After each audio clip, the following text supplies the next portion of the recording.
중병에 걸리면 삶의 윤곽이 아주 분명해진다. 나는 내가 죽으리라는 걸 알았다. 하지만 그건 전부터 이미 알고 있던 사실이었다. 내가 갖고 있는 지식은 그대로였지만 인생 계획을 짜는 능력은 완전히 엉망진창이 됐다. 내게 남은 시간이 얼마나 되는지 알기만 하면 앞으로 할 일은 명백해진다. 만약 석 달이 남았다면 가족과 함께 시간을 보낼 것이다. 1년이라면 책을 쓸 것이다. 10년이라면 사람들의 질병을 치료하는 삶으로 복귀할 것이다. 우리는 한 번에 하루씩 살 수 있을 뿐이라는 진리도 별 도움이 되지 않았다. 그 하루를 가지고 난 대체 뭘 해야 할까? 책 읽는 다락방의 죄입니다. 우리는 저마다 삶의 계획을 세우고 그 목표를 향해 하루하루를 살아갑니다. 하지만 어제와 같은 오늘이 반복되는 일상 속에서 내가 그 목표를 향해 잘 가고 있는지를 확인하기란 쉽지가 않죠. 하루하루를 잘 마무리하기에도 우리의 현실은 힘겹고 벅찰 때가 많으니까요. 그런데 생각지도 않게 가끔씩 삶이 바뀌는 때를 맞이하게 되는데요.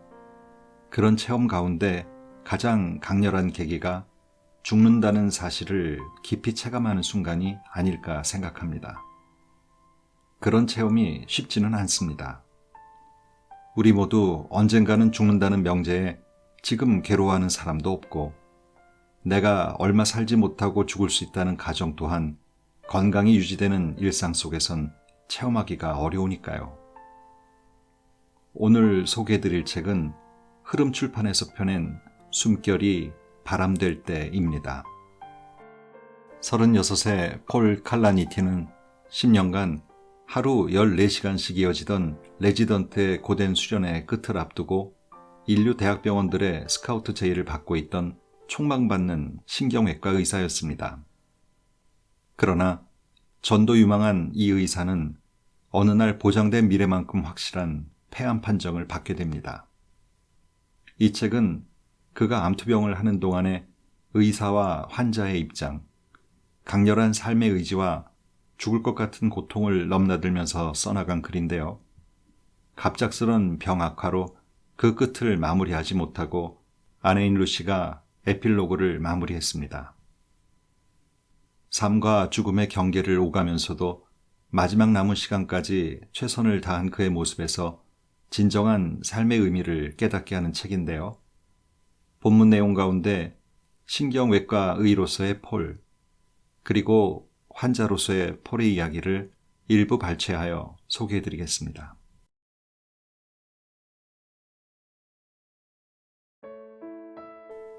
의과대학원 4학년이 되자 많은 동기들이 방사선과나 피부과 같은 덜 고된 분야를 전공으로 선택하기 시작했다. 나는 전공으로 신경외과를 선택할 생각이었다. 이 선택을 놓고 한참 동안 고심했지만 어느 날 밤 수술실에서 얼마 떨어지지 않은 병실에서 결심을 굳히게 되었다. 그날 밤 큰 뇌종양을 가진 아이가 두통을 호소하며 병원에 왔다. 소아신경외과 의사가 그 아이의 부모와 앉아서 이야기를 나누었는데 나는 그의 말을 들으며 경외감을 느꼈다. 그는 치료뿐만 아니라 인간적인 측면에 대해서도 언급하면서 아이의 비극적인 상황을 인정하고 길잡이 역할을 해주고 있었다. 공교롭게도 아이의 어머니는 방사선 전문의였고 종양은 악성인 모양이었다. 보이는 것처럼 정말 안 좋은가요? 암일까요? 잘 모르겠습니다. 내가 아는 건, 그리고 물론 당신도 잘 알겠지만 당신의 삶이 이제 이미 변했다는 겁니다. 앞으로 기나긴 싸움이 될 거예요. 남편분도 잘 들으세요. 서로를 위해 자기 자리를 잘 지켜줘야겠지만 필요할 때는 꼭 충분히 쉬어야 합니다. 이런 큰 병을 만나면 가족은 하나로 똘똘 뭉치거나 분열하거나 둘 중에 하나가 되죠. 그 어느 때보다 지금 서로를 위해 각자의 자리를 잘 지켜야 해요. 아이 아버지나 어머니가 침대 곁에서 밤을 새우거나 하루 종일 병원에 있는 일은 없었으면 합니다. 아시겠죠? 외과의는 다음 얘기로 넘어가 예정된 수술, 예상되는 결과와 가능성, 지금 결정해야 하는 것들, 고려해야 하지만 당장 결정할 필요는 없는 사항, 아직 전혀 걱정할 필요가 없는 문제들을 설명했다. 대화가 끝났을 즈음 아이의 부모는 여전히 편치 않은 기색이었지만 그래도 앞으로 닥쳐올 일과 마주할 준비는 된 것처럼 보였다. 나는 창백하고 칙칙하고 멍해 보이던 그들의 얼굴이 결연한 표정으로 바뀌는 모습을 지켜보았다. 그 자리에 앉아 있으면서 나는 모든 이가 언젠가는 마주치기 마련인 삶과 죽음의 의미가 서로 교차되는 문제들은 대개 의학적 상황에서 발생한다는 것을 깨달았다. 실제로 이런 문제들과 마주치면 필연적으로 철학적이고 생물학적인 주제를 파고들게 된다. 인간은 유기체이고 물리법칙에 복종해야 하며 슬프게도 그 법칙에는 엔트로피의 증가도 포함되어 있다. 질병은 분자의 탈선에서 비롯된다. 삶의 기본적인 요건은 신진대사이며 그것이 멈추면 인간은 죽는다. 모든 의사가 질병을 치료하는 동안 신경외과의는 정체성이라는 혹독한 용광로 속에서 일한다. 모든 뇌수술은 필연적으로 인간의 본질인 뇌를 조작하며 뇌수술을 받는 환자와 대화할 때는 정체성의 문제에 직면할 수밖에 없다. 거기에 더해 뇌수술은 대개는 환자와 그 가족에게 인생에서 가장 극적인 사건이며 그래서 인생의 중대한 사건들이 그렇듯 커다란 영향을 끼친다. 이처럼 결정적인 전환점에서 요점은 단순히 사느냐 죽느냐가 아니라 어느 쪽이 살만한 가치가 있는가이다. 가령 당신이나 당신의 어머니가 몇 달 더 연명하는 대가로 말을 못한다면 어떤 선택을 할 것인가? 치명적인 뇌출혈이 일어날지도 모른다는 낮은 가능성을 완전히 제거하기 위해 시력 손상을 감수해야 한다면, 발작을 멈추려고 하다가 오른손을 못 쓰게 된다면, 당신의 아이가 얼마만큼 극심한 고통을 받으면 차라리 죽는 게 낫겠다고 말하게 될까? 뇌는 우리가 겪는 세상의 경험을 중지하기 때문에 신경성 질환에 걸린 환자와 그 가족은 다음과 같은 질문에 답해야 한다. 계속 살아갈 만큼 인생을 의미 있게 만드는 것은 무엇인가? 나는 가차없이 완벽을 추구하는 신경외과의 소명의식에 이끌렸다. 고대 그리스의 아레테라는 개념처럼 덕은 도덕적, 감정적, 정신적, 육체적 탁월함을 요구한다. 신경외과는 가장 도전적으로 또한 가장 직접적으로 의미, 정체성, 죽음과 대면하게 해줄 것 같았다. 막중한 책임을 지고 있어서인지 신경외과의들은 신경학, 방사선학, 중환자실 의학에도 조예가 깊었다. 나는 내 정신과 양손의 기술만 훈련해서는 부족하다는 것을 깨달았다. 눈을 비롯한 다른 기관들도 훈련이 필요했다. 감정적, 과학적, 정신적 문제가 가득한 숲으로 성큼성큼 들어가 활로를 개척하는 저 박식가들의 대열에 나도 낄 수 있을 거라는 생각은 그야말로 나를 도취시켰다. 의과 대학원을 졸업한 뒤 신혼이었던 루시와 나는 캘리포니아로 가서 레지던트 생활을 시작했다. 나는 스탠퍼드에서, 루시는 그리 멀지 않은 캘리포니아 대학 샌프란시스코 캠퍼스에서. 이제 공식적으로 학교의 보호에서 벗어나 진짜 책임을 져야 하는 때가 온 것이다. 레지던트 생활을 시작한 지 얼마 되지 않아 나는 여러 사람을 사귀었는데 특히 레지던트 동기인 빅토리아, 몇 년 선배인 혈관외과 레지던트 제프와 친하게 지냈다. 앞으로 7년 동안 수련 과정을 거치면서 우리는 의학 드라마를 시청하던 입장에서 그 드라마의 주인공으로 성장하게 될 터였다. 레지던트로서 내가 꿈꾸었던 가장 높은 이상은 목숨을 구하는 것이 아니라 환자나 가족이 죽음이나 질병을 잘 이해하도록 돕는 것이었다. 환자가 치명적인 두부출혈로 병원에 들어올 때 신경외과의와 나누는 첫 대화는 환자의 가족이 죽음을 기억하는 방식에 결정적인 영향을 미친다. 환자를 평화롭게 보내줄 수도 있고 아니면 결코 아물지 않는 회한으로 남을 수도 있다.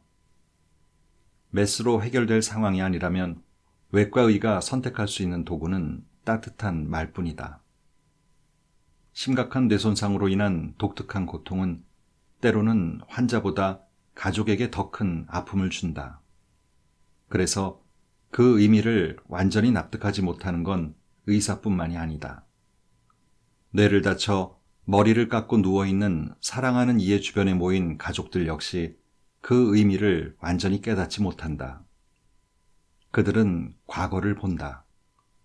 그동안 쌓아온 추억, 새삼 느껴지는 사랑의 감정, 이 모든 것을 그들 앞에 놓인 몸이 대변한다고 생각한다. 하지만 나는 앞으로 들이닥칠 미래를 본다. 외과 수술로 목에 뚫은 구멍을 통해 연결된 호흡 보조기, 복부에 낸 구멍으로 한 방울씩 똑똑 떨어지는 투명한 액체, 장기간 지속되는 고통스러운 치료 과정과 불완전한 회복, 때로는 환자가 사람들이 기억하는 예전의 모습으로 되돌아가지 못하는 경우도 많다. 이런 순간 나는 대부분의 경우 죽음에 맞서 싸우는 전사가 아닌 죽음의 전령사 역할을 했다. 가족들에게 그들이 기억하는 사람, 온전하고 생기가 넘치는 독립적인 사람은 이미 과거의 사람이고 환자가 어떤 미래를 원할 것인지 알아내기 위해 그들이 가진 정보가 필요하다는 점을 이해시켜야 했다. 편안한 죽음을 원할까? 아니면 회복을 기대할 수 없는 상황인데도 액체가 들어가고 나오는 여러 주머니들과 끈을 매달고 연명하는 삶을 원할까? 젊은 시절 신앙이 좀 더 깊었다면 나는 목사가 되었을 것이다. 내가 추구했던 건 목사의 역할이었으니까.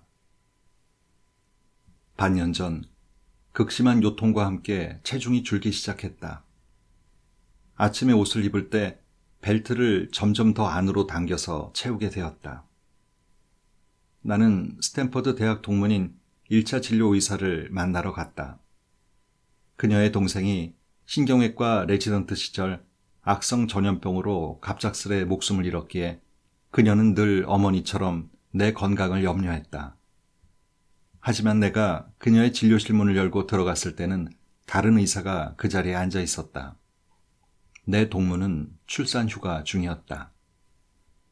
나는 푸른색의 얇은 가운을 입고 차가운 진찰대에 누워 의사에게 내 증상을 설명했다.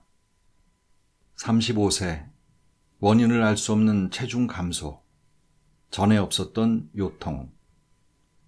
의사 면허 시험 문제라면 답은 분명 암이겠죠. 아니면 그냥 과로 때문일 수도 있고요. 잘 모르겠어요. 그러니까 MRI를 찍어서 확인해 봐야겠어요. 엑스레이부터 찍어보셔야 할 것 같아요. 의사가 말했다. 요통의 원인을 밝히고자 MRI를 찍는 것은 비용이 많이 드는 데다 MRI 남용은 최근 전국적으로 일어나고 있는 진료비 절감 운동의 주된 대상이었다. 하지만 정밀 검사의 가치는 찾아내려는 것이 무엇인가에 달린 것이기도 하다. 암을 발견하는데 엑스레이 검사는 거의 소용이 없다. 그렇지만 이런 초기 단계에서 MRI 검사를 주문하는 건 많은 의사에게 기본을 저버리는 행위나 다름없다. 의사는 다시 말을 이었다. 엑스레이가 완벽하지는 않지만 그래도 그것부터 시작해야 맞아요. 그러면 굴곡신전 엑스레이를 촬영해 보는 건 어때요? 이 상태에서 좀 더 현실적인 진단은 협부 척추 탈의증이 아닐까요? 벽에 걸린 거울로 의사가 뭔가 검색하는 모습이 보였다. 협부 골절은 5% 정도의 사람들에게서 발견되고 청년기에 발생하는 요통의 흔한 원인이기도 하니까요. 알겠어요. 그럼 말씀하신 대로 촬영해 볼게요. 고마워요. 내가 말했다. 의사 가운을 입었다고 권위적일 필요도 없고 또 환자라고 고분고분할 필요도 없다. 사실 요통에 관해서라면 내가 그 의사보다 아는 것이 더 많았다. 신경외과 의사로서 수련해온 기간의 절반을 척추장애에 할애했으니까. 아무래도 척추 탈의증일 가능성이 컸다. 성인기 전반에 있는 사람 중 상당수가 이 증상을 보인다. 30대의 척추암? 그럴 가능성은 1만 분의 1도 되지 않는다. 그보다 100배는 더 흔하다 하더라도 암이 척추 탈의증만큼 흔할 수는 없다. 어쩌면 나는 그저 겁이 나서 호들갑을 떨고 있었던 건지도 모른다. 엑스레이 촬영 결과는 괜찮아 보였다. 우리는 열심히 증상을 검토하고 신체의 노화 상태도 측정했다. 후속 진료 일정을 잡은 뒤 나는 진료실로 돌아가 그날 맡은 마지막 환자를 진료했다. 1차 진료 후 체중이 감소하는 속도가 줄고 요통도 참을 수 있는 수준으로 가라앉았다. 이부프로펜을 적당량 복용하면 하루 종일 버틸만 했다. 어쨌건 매일 14시간이나 일해야 하는 힘겨운 날들도 이제 얼마 남지 않았다. 의과대학원 학생에서 신경외과 교수로 가는 여정이 거의 끝나가고 있었다. 혹독한 수정 기간도 벌써 10년이 지났고 이제 15달만 더 버티면 지겨운 레지던트 생활과 완전한 이별이었다. 나는 상급자들로부터 인정받고 있었고 전국 규모의 권위 있는 상도 받았으며 여러 인류대학에서 교수 자리를 제안받기도 했다. 스탠퍼드 대학의 교무국장은 최근 나를 불러 이렇게 말했다. 폴, 나는 자네가 어디에 지원하든 가장 유력한 채용 후보가 될 거라고 생각하네. 참고로 말하자면 우리도 곧 교수를 채용할 계획인데 자네 같은 사람이 왔으면 좋겠어. 장담할 순 없지만 자네도 한번 생각해보게. 36살에 나는 정상에 올랐다. 드디어 약속의 땅이 눈앞에 보였다. 길랏에서 예리코까지, 그 너머 지중해까지. 이제 주말 휴가도 떠날 수 있다. 멋진 보트에 루시와 앞으로 태어날 우리 아이들을 태우고서. 근무 일정이 수월해지고 삶에 좀 더 여유가 생기면 허리 통증 또한 사라질 것이다. 그리고 마침내 아내에게 약속했던 모습의 남편이 될 수 있으리라. 그런데 몇 주 뒤 가슴에 심한 통증이 여러 차례 느껴졌다. 이러다 뭔가 부딪혔나? 늑골에 살짝 금이라도 간 걸까? 밤에 혼이불을 흠뻑 적실 만큼 땀을 많이 흘리기도 했다. 체중도 다시 줄기 시작했다. 이번엔 그 속도가 더 빨랐다. 79kg이었던 체중이 순식간에 66kg까지 내려갔다. 기침이 끊임없이 이어졌다. 의심의 여지가 거의 없었다. 어느 토요일 오후 나는 루시와 함께 샌프란시스코의 돌로레스 공원 풀밭에 누워 루시의 여동생을 기다리고 있었다. 그러다가 루시가 내 휴대전화 화면을 언뜻 봤는데 마침 의학 데이터베이스 검사 결과가 뜨던 참이었다. 30, 40대의 암 발생 빈도. 이게 뭐야? 루시가 물었다. 당신이 아직도 걱정하고 있는지 몰랐네? 나는 대답하지 않았다. 무슨 말을 해야 할지 난감했기 때문이다. 나한테 얘기 안 해줄 거야? 루시가 물었다. 루시 역시 내 상태를 걱정해왔기에 속이 상한 모양이었다. 몸 상태에 관해 아무 말도 하지 않았으니 그럴만했다. 멋진 삶을 약속해놓고 엉뚱한 삶을 들이대니 화를 내는 것도 당연했다. 왜 나한테 솔직하게 털어놓지 않는 거야? 무슨 이유라도 있어? 좀 말해봐. 루시가 말했다. 나는 휴대전화 화면을 끄고 말했다. 아이스크림이나 먹자. 루시와 나는 병원 침대에 누워 울었다. CT 촬영 결과는 여전히 컴퓨터 화면에 떠 있었고 의사로서의 내 정체성은 더는 중요하지 않았다. 암은 여러 내장 기관들에 침투해 있었고 진단은 명확했다. 병실은 조용했다. 루시는 날 사랑한다고 말했다. 나는 죽고 싶지 않아 라고 말했다. 그리고 아내에게 재혼하라고, 그녀가 혼자 남겨진다고 생각하면 견딜 수 없다고 말했다. 나는 담보대출을 이자가 더 낮은 곳으로 당장 바꿔야 한다는 말도 했다. 우리는 가족들에게 전화를 하기 시작했다.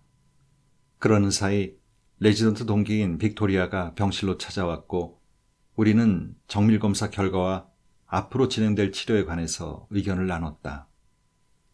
그녀가 나의 레지던트 근무 복귀 계획을 언급했을 때 나는 그녀의 말을 막았다.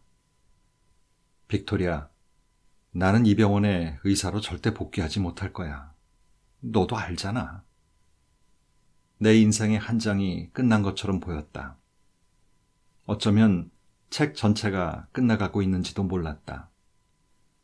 나는 사람들이 삶의 과도기를 잘 넘기도록 도와주는 목자의 자격을 반납하고 길을 잃고 방황하는 양이 되었다. 내 병은 삶을 변화시킨 게 아니라 산산조각 내버렸다.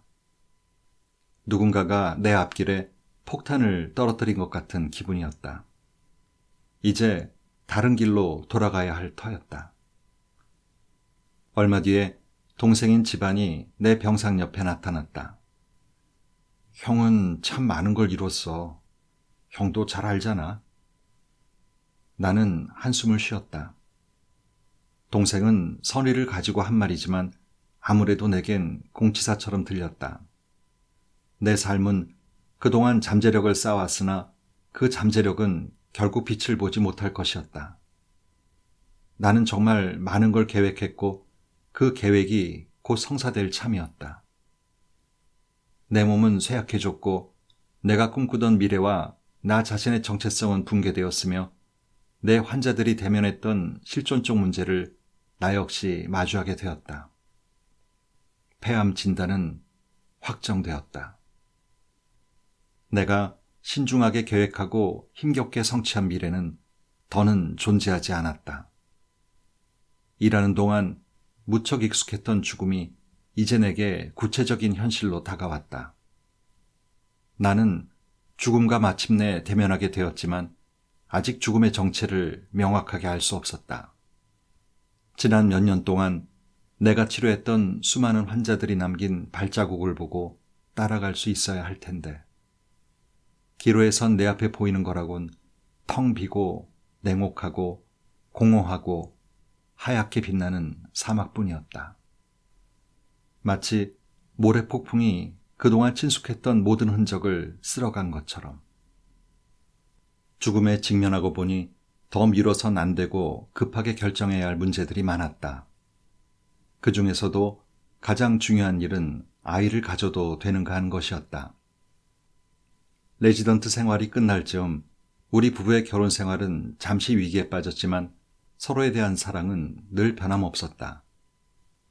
루시와 나는 여전히 의미 있는 관계를 맺고 있었고 무엇이 중요한지 서로 공감하며 이해했다. 삶의 의미를 뒷받침해 주는 것이 인간관계라면 아이를 키우는 일은 그 의미에 또 다른 차원을 더하는 것 같았다. 우리는 예전부터 아기를 원했고 우리 가족 식탁에 의자를 하나 더 놓고 싶은 생각이 본능처럼 아직 남아 있었다.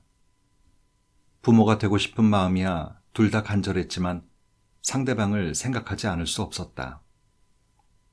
루시는 내게 몇 년의 시간이 더 남아있기를 바랐지만 내 예우를 잘 알고 있었기에 남은 시간을 아버지로 보낼 것인지에 대한 결정은 최종적으로 내가 내려야 한다고 생각했다.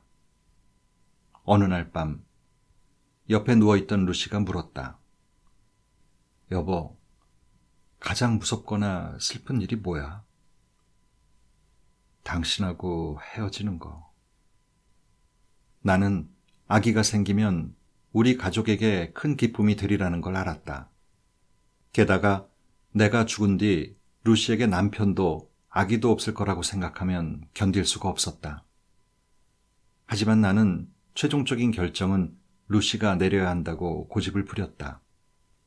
결국 그녀 혼자 아기를 키워야 할 텐데 내 병이 악화되면 나까지 돌보느라 더 힘들 것이다.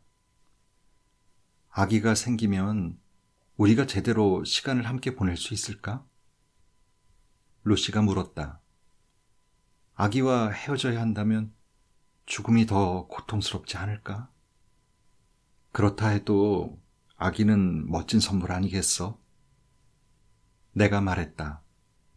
루시와 나는 고통을 피하는 것만이 삶은 아니라고 느꼈다. 몇 년 전 나는 다윈과 니체가 한 가지 사실에 동의했다는 생각이 들었다. 생물을 규정짓는 특징은 생존을 향한 분투라는 것이다.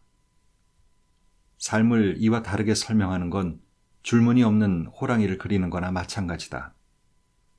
수년을 죽음과 함께 보낸 후 나는 편안한 죽음이 반드시 최고의 죽음은 아니라는 사실을 깨달았다. 우리는 아기를 갖기로 한 결정을 양가에 알리고 가족의 축복을 받았다. 우리는 죽어가는 대신 계속 살아가기로 다짐했다. 에마에게 진료를 받고 집으로 돌아가는 중에 장모님에게서 전화가 왔다. 루시가 진통 중이라 병원에 가고 있다는 것이었다. 나는 곧장 병원으로 돌아갔고 아버지는 내 휠체어를 밀어주었다. 나는 추워서 떨릴까봐 해골 같은 내 몸을 보온팩과 담요로 감싸고 분만실의 간이침대에 누워 있었다. 나는 간이침대에 누워 루시에게 미소를 지으며 아내의 배가 부풀어 오르는 걸 지켜봤다. 앞으로 루시와 내 딸의 삶에는 많은 것들이 부재할 것이다. 내가 아내와 딸 옆에 지금처럼만 존재할 수 있다 해도 나는 담담히 받아들이겠다. 자정이 지나고 간호사가 나를 살짝 찔러서 깨웠다. 거의 다 됐어요. 그녀가 이렇게 속삭이고는 이불을 치운 뒤 나를 부축하여 루시 옆에 의자에 앉혔다. 내 또래처럼 보이는 산부인과 전문의가 이미 분만실에 들어와 있었다. 간호사는 아이의 머리가 밖으로 나오자 나를 보며 말했다. 먼저 한 가지 말씀드리자면 따님은 선생님과 머리 색깔이 같네요. 숱도 많고요. 나는 고개를 끄덕이며 분만의 마지막 단계를 치르고 있는 루시의 손을 잡았다. 그리고 루시가 마지막으로 힘을 한번 주자 7월 4일 새벽 2시 11분에 우리 아기가 세상에 나왔다. 이름은 엘리자베스 아카디아, 줄여서 KD였다. 우리는 몇 달 전에 이름을 미리 지어놓았다. 아버님, 따님을 한번 안아보시겠어요? 간호사가 내게 물었다. 글쎄요. 내 몸이 너무 차가워서. 이가 딱딱 부딪히는 소리가 났다. 그래도 안아보고 싶어요. 그들은 내 딸을 이불로 감싸서 내게 건네주었다. 한쪽 팔로 아이의 무게를 느끼고 다른 팔로 루시의 손을 잡고 있으니 삶의 가능성이 우리 앞에 펼쳐지는 듯했다. 내 몸의 암세포는 여전히 죽어가거나 아니면 다시 자라고 있을 것이다. 내 앞에 펼쳐진 넓은 지평선에서 나는 공허한 황무지가 아니라 그보다 더 단순한 어떤 것을 보았다. 그것은 내가 계속 글을 써내려가야 할 빈 페이지였다. 모든 사람이 유한성에 굴복한다. 이런 과거 완료 상태에 도달한 건 나뿐만이 아니리라. 대부분의 야망은 성취되거나 버려졌다. 어느 쪽이든 그 야망은 과거의 것이다.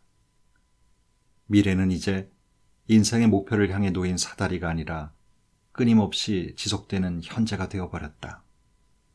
돈, 지위, 전도서의 설교자가 설명한 그 모든 허영이 시시해 보인다. 바람을 쫓는 것과 같으니 말이다. 하지만 절대 미래를 빼앗기지 않을 한 가지가 있다. 우리 딸 KD. 나는 KD가 내 얼굴을 기억할 정도까지는 살 수 있었으면 좋겠다. 내 목숨은 사라지겠지만 글은 그렇지 않다.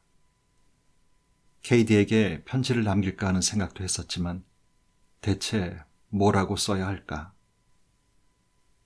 KD가 15살이 되었을 때 어떤 모습일지 나는 알 수가 없다.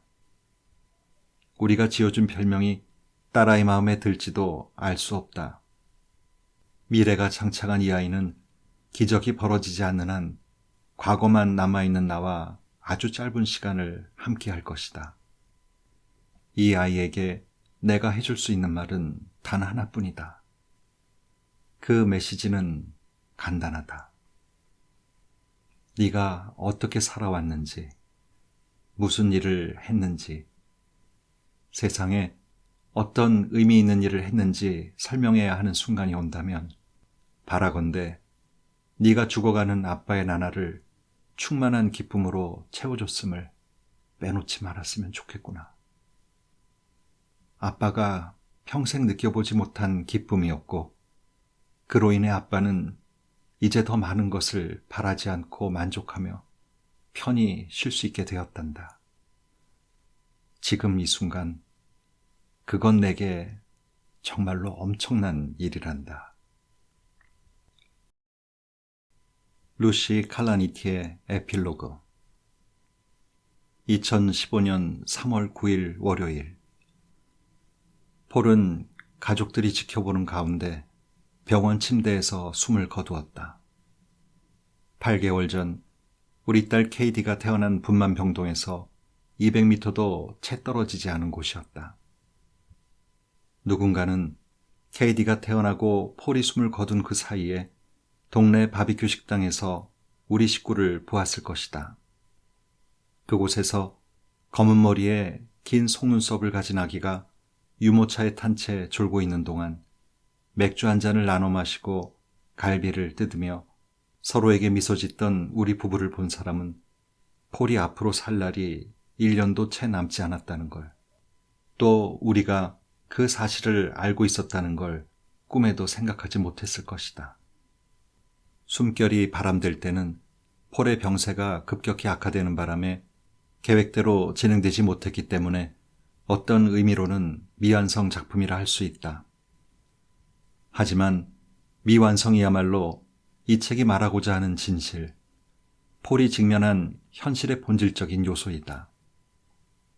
삶의 마지막 몇 해 동안 폴은 목적의식을 잃지 않고 또 움직이는 시계바늘에 자극받으며 쉼없이 글을 썼다. 신경외과의 최고참 레지던트였던 시절에는 자정이 넘은 시간까지 열정적으로 글을 썼다. 내 옆에 누워 노트북을 조용히 두드리던 그의 모습이 아직도 눈에 선하다. 나중에는 안락 의자에 앉아서 노트북으로 글을 쓰며 오후를 보냈다. 진료를 받으려고 대기실에서 기다리는 동안에도 글을 썼고 화학요법을 받으며 약물이 혈관으로 떨어지는 와중에도 편집자에게서 전화가 오면 주저없이 받았다. 언제 어디서든 항상 은색 노트북을 손에서 놓지 않았다.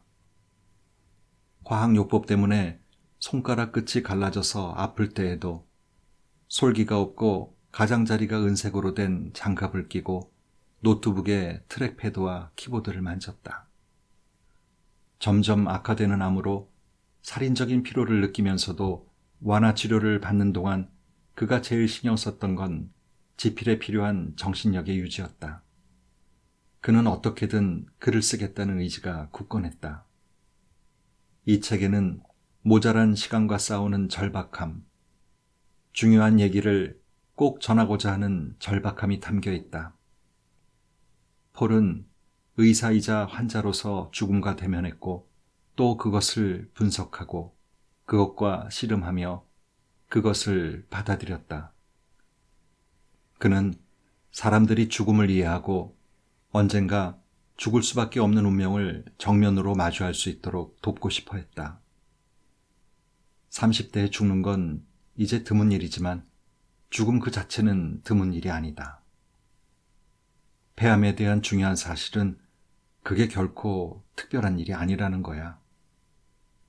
폴은 제일 친한 친구인 로빈에게 보내는 이메일에서 이렇게 말했다. 그냥 충분히 비극적이고 충분히 상상할 수 있는 일이지. 독자들은 잠깐 내 입장이 되어보고 이렇게 말할 수 있을 거야. 그런 처지가 되면 이런 기분이구나. 조만간 나도 저런 입장이 되겠지. 내 목표는 바로 그 정도라고 생각해. 죽음을 선정적으로 그리려는 것도 아니고 할 수 있을 때 인생을 즐기라고 훈계하려는 것도 아니야. 그저 우리가 걸어가는 이 길 앞에 무엇이 있는지 보여주고 싶을 뿐이지. 물론 폴은 그저 죽음을 묘사하는 데 그치지 않았다. 죽음을 용감하게 헤쳐나갔다.